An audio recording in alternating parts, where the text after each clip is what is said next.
we'll guide you through how to make spiral background in Photoshop. Quick disclaimer, you need to follow this step-by-step guide carefully, because skipping a single step will affect your final result. If this guide helpful, don't forget to like and subscribe. First, don't forget to comment if you still need our help or want to ask something, and we will reach you as soon as possible. Second, open Adobe Photoshop and create a new blank document.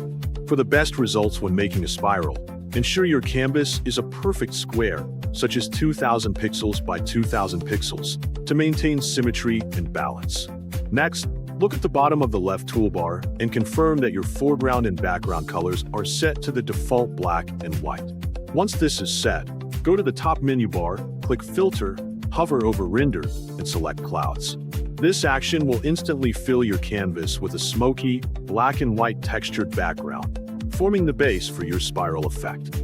Afterward, return to the top menu, click Filter again, hover over Pixelate, and select 𝗟𝗟𝗘𝗗. In the 𝗟𝗟𝗘𝗗𝗗 pop-up window, click the Type drop-down menu, choose Short Lines, and click OK to create a pattern of short black and white streaks across your canvas.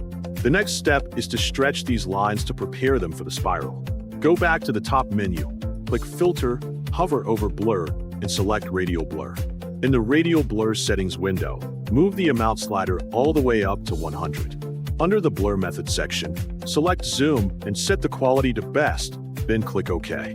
To sharpen and enhance the streaks so they resemble a sunburst, press Ctrl+Alt+F on Windows or CMD+Option+F on Mac 2 or 3 times to repeat the radial blur effect. Now, to form the actual spiral, navigate to Filter, hover over Distort, and select Twirl. In the Twirl settings window, click and drag the angle dial to the right, setting it to around 150 degrees or higher, depending on how tight you want your spiral to appear. Click OK, and your black and white sunburst will transform into a hypnotic spiral pattern. Finally, to add vibrant colors, go to the Layers panel at the bottom right of the screen. Click the Create New Fill or Adjustment Layer icon, which looks like a half-filled circle, and choose Gradient Map. Click on the Colored Gradient bar in the Properties panel and select any bright color combination you like.